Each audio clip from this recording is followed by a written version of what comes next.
Bon, il est 10h15, mais entrez, je vous en prie.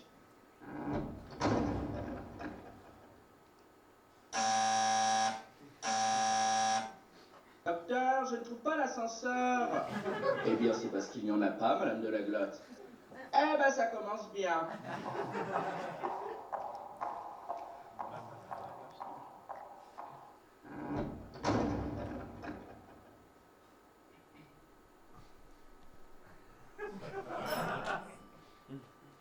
Oui, oh, écoute, Karine, ça va.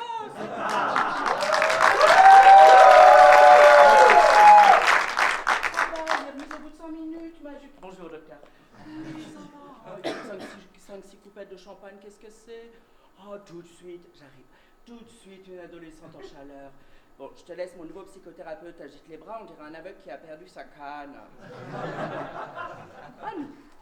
Bonjour, docteur. J'ai eu un mal de chien à trouver votre cabinet, c'est ça? Charmant quartier, de l'autre côté du périph', on se croirait dans la Creuse. Oui, de la Glotte. Oui, 52 ans, inutile de me le rappeler. Bon, je peux parler de mes problèmes. Docteur, j'ai énormément de choses à vous raconter. Je vous préviens, je veux une psychothérapie de 10 ans minimum. Mon histoire est horrible, docteur. Bien pire que les petits orphelins ukrainiens. Parce que figurez-vous que j'ai divorcé après 22 ans de mariage. Oh oui, vous avez raison, je vais m'asseoir, je chambranle sur mes jambes. Oh, docteur, mon ex-mari est un porc. Il est parti avec tout le fric. Salaud de chat.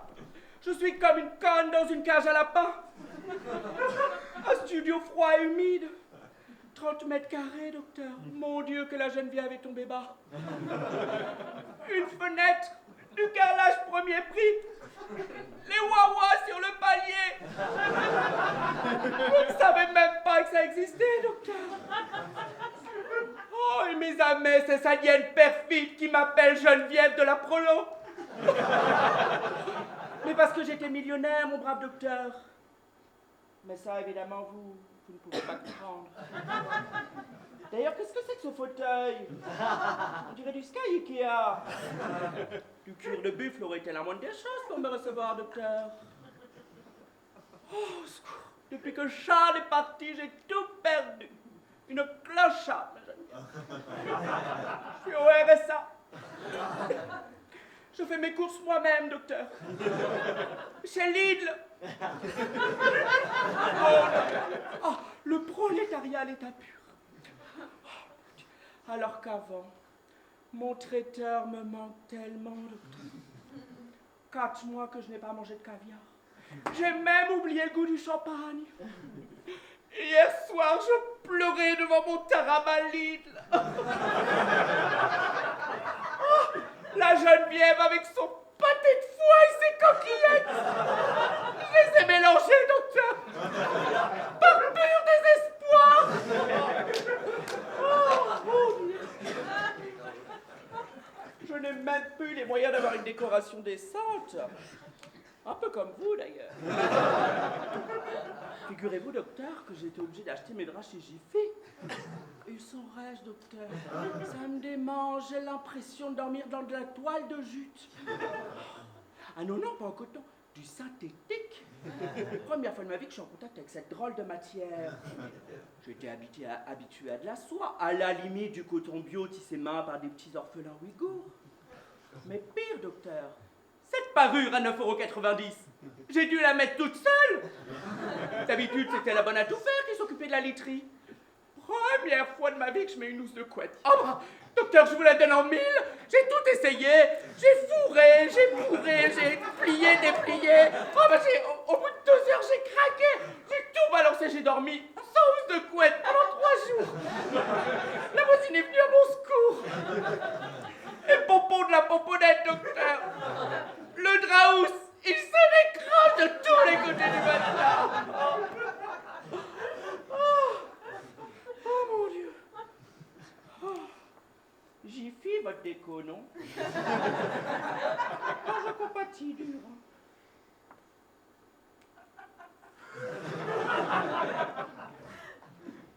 Non? C'est moi qui parle? D'accord. Vous savez faire fonctionner une machine à laver, vous, docteur? Vous êtes au courant qu'il faut mettre de la lessive là-dedans? Non, parce que moi, personne ne m'a prévenu. Oh, bah j'ai mis un peu de Chanel numéro 5 et du savon de Marseille. Mon Dieu, quand je suis rentré dans ma cage à lapin, remplie de mousse. Et forcément, la chute. Et avec ma hanche, impossible de se relever. 5 heures à ramper dans la mouche, la Geneviève, pour trouver le téléphone et appeler les pompiers. Mon Dieu. Docteur, ils m'ont sauvé la vie.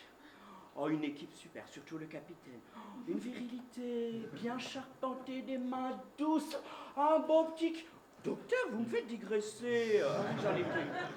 Ah oui, la mouche Chanel numéro 5. Eh ben, forcément, avec ma hanche, direction l'hôpital. Et vu ma condition, l'hôpital public, la cour des miracles, ce CHU.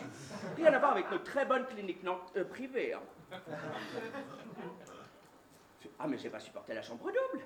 Figurez-vous qu'il n'avait même pas d'infusion cardamone safran au petit déjeuner. Ni de café latte macchiato caramel au beurre salé avec éclat de coco. Bah, docteur, j'ai cru être en EHPAD. Ou pire, l'armée du salut. Et puis ma voisine de chambre, parce que forcément la chambre double, l'hôpital public. Une grosse prolétaire de 130 kilos, 83 ans, Madame Martin qu'elle s'appelait. Qui passait toute sa journée allongée nue sur son lit. J'ai demandé à la lune à chanter du matin au soir. Mon Dieu, docteur. Ah bah j'ai eu des idées noires. Hein. J'ai bien cru que la Geneviève finirait pendue au fil de la sonnette du lit de cet hôpital public mortifère. Ah non, non, vous inquiétez pas, docteur. Ah non, je ne me suis pas laissé aller. J'ai l'habitude des épreuves. Oui, la vie a été très dure avec moi. Si. Tenez, il y a 5 ans, Charles, qui met mon port d'ex-mari? Il faut suivre un peu, docteur.